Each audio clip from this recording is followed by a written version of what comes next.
మన APPSC previous papers అనాలిసిస్లో భాగంగా ఈరోజు మనం ఇండియన్ పాలిటిక్స్ సంబంధించిన మరికొన్ని క్వశ్చన్స్ చూడబోతున్నాము. ఇంతకుముందు డిస్కస్ చేసుకున్న పాలిటిక్ క్వశ్చన్స్ అన్నీ కూడా నేను లింక్స్ డిస్క్రిప్షన్లో ఇస్తున్నాను, వీలైతే అవి కూడా ఒకసారి చూడండి. సో ఇక్కడ ఫస్ట్ క్వశ్చన్ వచ్చేసి, భారతదేశ ప్రధానమంత్రిని ప్రైమస్ ఇంటర్ పారస్గా అభివర్ణించడం జరుగుతుంది. దీని మీనింగ్ ఏంటి?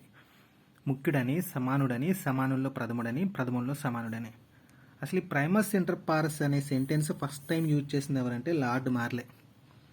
ఈయన బ్రిటన్ ప్రధానమంత్రిని ఉద్దేశించి ప్రైమస్ ఇంటర్ పారస్ అని అభివర్ణించడం జరిగింది. దీని మీనింగ్ ఏంటంటే ఫస్ట్ ఎమాంగ్ ఈక్వల్స్ అంటాం. First among equals. దీన్ని తెలుగులోకి ట్రాన్స్లేట్ చేస్తే ఏమనుకోవచ్చు అంటే మనం సమానుల్లో ప్రథముడు అనుకోవచ్చు. ఓకే, సో మన భారతదేశ ప్రధానమంత్రిని ఏమైనా అభివర్ణిస్తామంటే సమానుల్లో ప్రథముడు లేదా ప్రైమస్ ఇంటర్ పారస్గా మనం అభివర్ణించడం జరుగుతుంది. సెకండ్ క్వశ్చన్, భారతదేశంలో పార్టీ వ్యవస్థలో ఒక బలమైన రాజకీయ పార్టీగా భారతీయ జనతా పార్టీ ఆవిర్భావ ప్రభావం ఎటువంటి పర్యవసానానికి దారితీసింది? మత ప్రాతిపదికగా ఓట్లు ధృతం పోలరైజేషన్ అవ్వడం, అంటే ఓట్లు అనేవి మత ప్రాతిపదికన చీలిపోవడం, రెండు పార్టీల వ్యవస్థ ఏర్పడటం, అంటే రెండు పార్టీల వ్యవస్థ, సంకీర్ణ రాజకీయాల ప్రారంభం, అంటే ఒకటి కంటే ఎక్కువ పార్టీలు జాయింట్గా ప్రభుత్వాన్ని ఏర్పాటు చేయడం, ఒకే పార్టీ ఆధిపత్యం అనేది అంతమవడం. ఇక్కడ మనకి కరెక్ట్ ఆప్షన్ ఏంటంటే ఒకే పార్టీ ఆధిపత్యం అనేది అంతమైంది. ఇక్కడ మనందరికీ తెలిసిన విషయం ఏంటంటే మనకి ఫ్రీడమ్ వచ్చినప్పటి నుంచి, అంటే స్వాతంత్రం వచ్చినప్పటి నుంచి కూడా మన భారతదేశాన్ని ఒకే ఒక పార్టీ పరిపాలిస్తూ వచ్చింది చాలా కాలం పాటు. ఏం పార్టీ అది? కాంగ్రెస్ పార్టీ. కానీ 1977లో ఏం జరిగిందంటే జనతా పార్టీ అధికారంలోకి వచ్చింది. ఓకే, సో ఫస్ట్ కాంగ్రెస్ యాత్ర పార్టీ అధికారంలోకి వచ్చిన పార్టీ ఏంటంటే జనతా పార్టీ. కానీ ఈ పార్టీ సంకీర్ణ ప్రభుత్వాన్ని ఏర్పాటు చేసింది. ఓకే, జనతా పార్టీ 1977లో సంకీర్ణ ప్రభుత్వాన్ని ఏర్పాటు చేయడం జరిగింది. ఏర్పాటు చేసి మొరార్జీ దేశాయిని ప్రధానమంత్రిగా వాళ్ళు ఎన్నుకోవడం జరిగింది. ఓకే, కానీ ఇక్కడ 1998లో ఏమైందంటే first time Bharatiya Janata party కేంద్రంలో ప్రభుత్వాన్ని ఏర్పాటు చేయడం జరిగింది. సో దీంతో మనకి భారతదేశంలో ఒకే ఒక పార్టీ పాలన అనేది అంతమవడం అయింది. ఓకే, సో ఫస్ట్ కాంగ్రెస్ యాత్ర సంకీర్ణ ప్రభుత్వం అంటే మనకి జనతా పార్టీ. ఒకే పార్టీ ఆధిపత్యాన్ని అంతం చేసింది ఎవరంటే భారతీయ జనతా పార్టీ.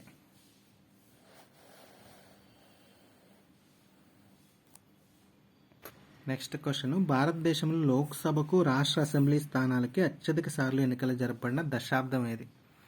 70సా, 80సా, 90సా, 2000సా, నన్? ఇక్కడ మనకి కరెక్ట్ ఆప్షన్ ఏంటంటే 1990s. 1990స్లో ఏకంగా 4 సార్లు మనకి ఎన్నికలు జరపబడ్డాయి. ఎప్పుడంటే 91లో ఒకసారి, 96లో ఒకసారి, 98లో ఒకసారి, 99లో ఒకసారి మనకి ఎలక్షన్స్ జరిగాయి. అదేవిధంగా ఈ 1990స్లోనే ఎక్కువ సార్లు మన రాష్ట్ర అసెంబ్లీలకు కూడా ఎలక్షన్లు అనేవి కండక్ట్ చేయడం జరిగింది. నెక్స్ట్ 1970స్లో చూసుకుంటే మనకి 2 సార్లు ఎలక్షన్ జరిగాయి. ఎప్పుడంటే 71లో ఒకసారి, 77లో ఒకసారి లోక్సభ ఎన్నికలు. 80స్లోనేమో 3 సార్లు జరిగాయి. ఎప్పుడంటే 80, 85 ఇంకా 89లో జరిగినాయి. నెక్స్ట్ 2000 దశాబ్దంలో ఎన్నిసార్లు మనకి లోక్సభ ఎన్నికలు జరిగాయంటే 2 సార్లు జరిగాయి. ఎప్పుడంటే 2004లో ఒకసారి, 2009లో ఒకసారి లోక్సభ ఎన్నికలు జరగడం జరిగింది. ఇచ్చిన ఆప్షన్స్లో ఎక్కువ సార్లు జరిగింది ఎప్పుడంటే 1990స్లో. నెక్స్ట్ క్వశ్చన్ చాలా ఇంపార్టెంట్. ఆంధ్రప్రదేశ్లో పంచాయతీరాజ్ వ్యవస్థను ఈ క్రింది వారిలో ఏ ముఖ్యమంత్రి కాలంలో ప్రవేశపెట్టబడింది? నీలం సంజీవరెడ్డి, దామోదరం సంజీవయ్య, కాసు బ్రహ్మానందరెడ్డి, పివి నరసింహారావు. ఇక్కడ మనకి కరెక్ట్ ఆప్షన్ ఏంటంటే నీలం సంజీవరెడ్డి. ఈ నీలం సంజీవరెడ్డి గారు ముఖ్యమంత్రిగా ఏ టైంలో ఉన్నారంటే 1956 నుంచి 60 వరకు మన ఆంధ్రప్రదేశ్ ముఖ్యమంత్రిగా ఉన్నారు నీలం సంజీవరెడ్డి గారు. ఈ టైంలోనే మనకి పంచాయతీరాజ్ వ్యవస్థని ప్రవేశపెట్టడం జరిగింది. ఎప్పుడంటే 1959లో. ఇక్కడ ఒక చిన్న క్లారిటీ ఏంటంటే మొత్తం భారతదేశంలో పంచాయతీరాజ్ వ్యవస్థని మొట్టమొదటిసారిగా అమలుపరిచిన రాష్ట్రం ఏదంటే రాజస్థాన్. సెకండ్ అమలుపరిచిన రాష్ట్రం ఏదంటే Andhra Pradesh. Okay, Andhra Pradesh second position. Okay, ఒకసారి మిగతా ముగ్గురు ముఖ్యమంత్రుల ఇంపార్టెన్స్ కూడా చెప్పుకుందాం. ఇది మనకి మోడర్న్ ఏపీలో చాలా ఇంపార్టెంట్. వీళ్ళలో మనకి దామోదరం సంజీవయ్య గారు.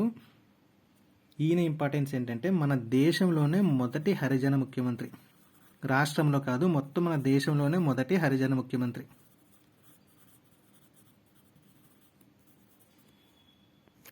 నెక్స్ట్ ఇక్కడ ఈ కాసు బ్రహ్మానంద రెడ్డి గారి ఇంపార్టెన్స్ ఏంటంటే ప్రజెంట్ మనకి వైజాగ్ స్టీల్ ప్లాంట్ గురించి గొడవలు జరుగుతున్నాయి కదా. ఈ వైజాగ్ స్టీల్ ప్లాంట్ యొక్క శంకుస్థాపన ఏ ముఖ్యమంత్రి గారి టైంలో జరిగిందంటే కాసు బ్రహ్మానంద రెడ్డి టైంలో జరిగింది. ఈయన ముఖ్యమంత్రిగా ఉన్న టైంలో అప్పటి ప్రధానమంత్రి అయిన ఇందిరాగాంధీ 1971 జనవరి 20న వైజాగ్ స్టీల్ ప్లాంట్కి శంకుస్థాపన చేయడం జరిగింది. నెక్స్ట్ పివి నరసింహారావు ఇంపార్టెన్స్ ఏంటంటే ఈయన ముఖ్యమంత్రిగా ఉన్న టైంలో మనకి జయాంధ్ర ఉద్యమం స్టార్ట్ అయింది. ఓకే, ఏ నిబంధనలకు వ్యతిరేకంగా ఈ జయాంధ్ర ఉద్యమం స్టార్ట్ అయిందంటే ముల్కీ నిబంధనలకు వ్యతిరేకంగా స్టార్ట్ అయింది. ఓకే, ఇక్కడ మైండ్లో పెట్టుకోవాల్సిన పాయింట్ ఏంటంటే ఈ 3 ముఖ్యమంత్రుల గురించి నేను చెప్పిందంతా కూడా మనకి ఏపీ హిస్టరీకి సంబంధించిన మోడర్న్ ఏపీ హిస్టరీకి ఇంపార్టెంట్, పాలిటిక్ కాదు. నెక్స్ట్ క్వశ్చన్,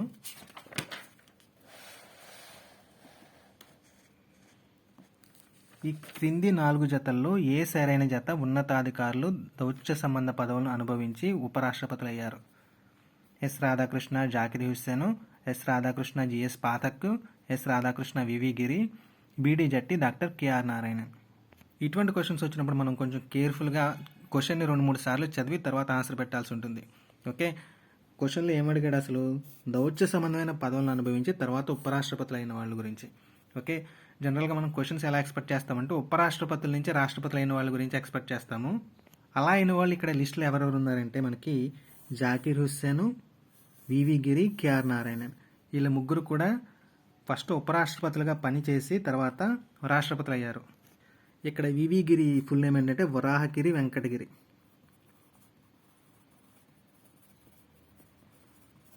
ఓకే, సో వీళ్ళ ముగ్గురు కూడా ఉపరాష్ట్రపతుల కింద వర్క్ చేసి తర్వాత రాష్ట్రపతి అయ్యారు. కాకపోతే వాడు అడిగిన క్వశ్చన్ అది కాదు, మనల్ని దౌత్య సంబంధమైన పదవులను అనుభవించి ఉపరాష్ట్రపతులు అయిన వాళ్ళ గురించి అడిగాడు. సో ఆ రకంగా చూసుకున్నప్పుడు ఇక్కడ కరెక్ట్ ఆప్షన్ ఏంటంటే సర్వేపల్లి రాధాకృష్ణన్, జిఎస్ పాఠక్ అంటే గోపాల్ స్వరూప్ పాఠక్. వీళ్ళిద్దరూ కూడా ఫస్ట్ దౌత్యవేత్తలుగా పనిచేశారు. అందులో సర్వేపల్లి రాధాకృష్ణన్ గారు మనకి 1952 నుంచి 62 వరకు మనకి ఉపరాష్ట్రపతిగా పనిచేయడం జరిగింది. ఈయన ఉపరాష్ట్రపతిగా ఉండి రాష్ట్రపతిగా ఎన్నికైన మొట్టమొదటి దౌత్యవేత్త. ఆయన పేరేంటి? సర్వేపల్లి రాధాకృష్ణన్. చాలా ఇంపార్టెంట్ పెట్టింది.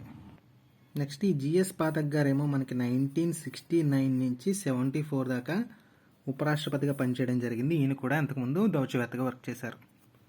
ఓకే, నెక్స్ట్ క్వశ్చన్ చాలా ఈజీ. ఈ క్రింది వాణిలో ఏ విషయంలో భారత అమెరికా రాజ్యాంగాలు ఒకటిగా ఉన్నాయి? మనకి సోర్సెస్ ఆఫ్ ఇండియన్ కాన్స్టిట్యూషన్లో మనం ప్రాపర్గా చదువుకున్నట్లయితే ఇటువంటి క్వశ్చన్స్ మనం ఈజీగా ఆన్సర్ చేసేయచ్చు. ఓకే, మనం అమెరికా రాజ్యాంగం నుంచి ఏం గ్రహించామంటే ప్రాథమిక హక్కులు గ్రహించాము. So this should be the correct option అనమాట ఇక్కడ. ఓకే, మరి ఆదేశిక సూత్రాలను మనం ఏ రాజ్యాంగం నుంచి తీసుకున్నామంటే ఐర్లాండ్ నుంచి తీసుకున్నాం. సమన్యాయ పాలన ఏ రాజ్యాంగం నుంచి తీసుకున్నామంటే బ్రిటన్ నుంచి తీసుకున్నాం. మరి రాజ్యాంగ దృఢత్వం అంటే మీకు ఇక్కడ వెంటనే ఒక క్లారిటీ రావాలి. మనది దృఢమైన రాజ్యాంగం కాదు, అలాగని చెప్పి అదృఢమైన రాజ్యాంగం కూడా కాదు. మనది అదృఢ రాజ్యాంగాల సమ్మేళనం అంటాం మన ఇండియన్ కాన్స్టిట్యూషన్ని. ఎందుకంటే మన కాన్స్టిట్యూషన్లో లేదంటే మన రాజ్యాంగంలో కొన్ని ఏరియాస్ని లేదా కొన్ని పార్ట్స్ని మనం ఈజీగా సవరించగలం, కొన్ని పార్ట్స్ని మనం ఈజీగా సవరించలేము. అందుకని మనది అదృఢ రాజ్యాంగాల కలయిక. ఓకే, సో ఇక్కడ ఈ ఆప్షనే రాంగ్. నెక్స్ట్ క్వశ్చను, భారత రాజ్యాంగం దాన్ని అమలుపరిచే బాధ్యతని ఎవరికి ప్రసాదించింది లేదా దేనికి ప్రసాదించింది? అన్ని న్యాయస్థానాలకి, రాష్ట్రపతికి, పార్లమెంటుకు, సుప్రీంకోర్టుకు. ఇక్కడ మనకి కరెక్ట్ ఆప్షన్ ఏంటంటే సుప్రీంకోర్టు. రాజ్యాంగ సంరక్షకుడిగా పనిచేసేది ఎవరంటే మనకి సుప్రీంకోర్టు. కేంద్ర రాష్ట్ర ప్రభుత్వాలు రాజ్యాంగ నిబంధనలను అనుసరిస్తున్నాయా లేదా అని చెక్ చేసే ప్రాథమిక బాధ్యత ఎవరికి ఉంటుందంటే సుప్రీంకోర్టుకు ఉంటుంది. అదేవిధంగా ఈ సుప్రీంకోర్టు అనేది శాసనసభల చేత తయారు కాబడుతున్న చట్టాలని, కార్యనిర్వాహక శాఖతో విడుదల చేయబడుతున్న ఉత్తర్వుల్ని కూడా సమీక్షించి ఇవి అకార్డింగ్ టు కాన్స్టిట్యూషన్ అంటే రాజ్యాంగబద్ధంగా ఉన్నాయా లేదా అన్నది చెక్ చేసి ఇన్ కేస్ లేకపోతే కనుక అవి చెల్లవని చెప్పే అధికారం ఎవరికి ఉంటుందంటే సుప్రీంకోర్టుకు ఉంటుంది. నెక్స్ట్ క్వశ్చన్, కేంద్రంలో ఏర్పాటైన మొట్టమొదటి సంకీర్ణ ప్రభుత్వం జనతా ప్రభుత్వం, యునైటెడ్ ఫ్రంట్ ప్రభుత్వం, నేషనల్ డెమోక్రటిక్ ప్రభుత్వము, నేషనల్ ఫ్రంట్ ప్రభుత్వం. ఇది మనం ఆల్రెడీ డిస్కస్ చేసుకున్నాం, మీకు గుర్తుండే ఉంటుంది. సో ఇక్కడ మనకి కరెక్ట్ ఆప్షన్ వచ్చేసి జనతా ప్రభుత్వం. ఎప్పుడు ఎస్టాబ్లిష్ అయింది ఏం చెప్పాను? జనతా ప్రభుత్వం యొక్క సంకీర్ణ ప్రభుత్వం 1977 నుంచి 79కి. ఈ టైంలో జనతా ప్రభుత్వానికి లీడర్గా ఉన్న మొరార్జీ దేశాయ్ తొలి కాంగ్రెస్ యాత్ర ప్రధానమంత్రి అయ్యాడు. ఇక్కడ ఒక చిన్న ఎకానమీకి సంబంధించిన క్లారిటీ కూడా మనం చెప్పేసుకుంటే మనకి ఈజీగా ఉంటుంది. అదేంటంటే ఈ గవర్నమెంట్ టైంలోనే మనకి ఫస్ట్ నిరంతర ప్రణాళికని ప్రవేశపెట్టడం జరిగింది. అప్పటిదాకా మనకి 5 years ప్లాన్స్ అంటే పంచవర్ష ప్రణాళికలు ఉండేవి. కానీ ఫస్ట్ నిరంతర ప్రణాళికను ఎప్పుడు ప్రవేశపెట్టారంటే జనతా ప్రభుత్వం టైంలో ప్రవేశపెట్టడం జరిగింది. ఎకానమీలో మనకి చాలా ఇంపార్టెంట్ ఇది. ఈ నిరంతర ప్రణాళికని సూచించింది ఎవరు, లేదంటే నిరంతర ప్రణాళికకి ఆద్యుడు ఎవరంటే గున్నార్ మిర్దాల్. ఇది మనకి ఇండియన్ ఎకానమీలో ఇంపార్టెంట్. ఇది మనం కొంచెం దీనికి లింకప్ చేసుకొని చదువుకుంటే మనకి ఈజీగా ఉంటుంది. ఓకే, నెక్స్ట్ ఇండియన్ పాలిటిక్స్ సంబంధించిన ఇంకొక చిన్న క్లారిటీ ఏంటంటే తొలి కాంగ్రెస్ యాత్ర ప్రభుత్వం ఏర్పాటు చేసిన సంకీర్ణ ప్రభుత్వానికి లీడర్ ఎవరంటే మొరార్జీ దేశాయ్. మరి తొలిసారిగా కాంగ్రెస్ ప్రభుత్వం ఏర్పాటు చేసిన సంకీర్ణ ప్రభుత్వానికి లీడర్ ఎవరంటే మన్మోహన్ సింగ్. ఓకే, ఈ రెండు కూడా క్లారిటీగా గుర్తుపెట్టుకోండి. నెక్స్ట్ క్వశ్చన్ చాలాసార్లు అడిగాడు. మన భారత రాజ్యాంగం నందలి ఆర్టికల్ 243G పొంది ఉన్నది అంటే ఇది దేని గురించి చెప్తుంది అని అర్థం అనమాట. పంచాయతీరాజ్ సంస్థల ఆర్థిక వనరుల గురించి, న్యాయ పంచాయతీల ఆర్థిక వనరుల అధికారాల గురించి, గ్రామ పంచాయతీల అధికారాల విధుల గురించి, జిల్లా మండల పరిషత్ అధ్యక్షుల అధికారాల గురించి. ఇక్కడ మనకి కరెక్ట్ ఆప్షన్ ఏంటంటే గ్రామ పంచాయతీల అధికారాల విధుల గురించి చెప్తుంది ఆర్టికల్ 243G అనేది. అసలు మన భారతదేశంలో 3 అంచెల పంచాయతీరాజ్ వ్యవస్థ అనేది ఎవరి రికమెండేషన్ మీద ఏర్పడిందంటే బల్వంత్ రాయ్ కమిటీ రికమెండేషన్ మీద. బల్వంత్ రాయ్ మెహతా అనుకుంటా. బల్వంత్ రాయ్ మెహతా కమిటీ యొక్క సిఫార్సుల ఫలితంగా మనకి ఈ 3 అంచెల పంచాయతీరాజ్ వ్యవస్థ అనేది మన ఇండియాలో ఏర్పడటం జరిగింది. ఈ పంచాయతీరాజ్ వ్యవస్థను ఇంకా స్ట్రాంగ్గా చేయడానికి ఏం చేశారంటే 73వ రాజ్యాంగ సవరణ చేయడం జరిగింది. ఓకే, ఈ 73వ రాజ్యాంగ సవరణ ద్వారా 11వ షెడ్యూల్ అనే ఒక షెడ్యూల్ని ఏర్పాటు చేసి దీంట్లో పంచాయతీలకు సంబంధించిన అంశాలను చేర్చారు. ఎన్ని అంశాలని చేర్చారు ఇందులో అంటే మొత్తం 29 అంశాలని ఇందులో వాళ్ళు యాడ్ చేయడం జరిగింది. ఓకే, సో క్లారిటీగా ఉండండి. ఇక్కడ ఎవరి రికమెండేషన్ అంటే బల్వంత్ రాయ్ మెహతా కమిటీ రికమెండేషన్ ప్రకారము ఎన్నవ రాజ్యాంగ సవరణ అంటే 73వ రాజ్యాంగ సవరణ ఏ షెడ్యూల్లో యాడ్ చేశారంటే 11వ షెడ్యూల్లో యాడ్ చేయడం జరిగింది.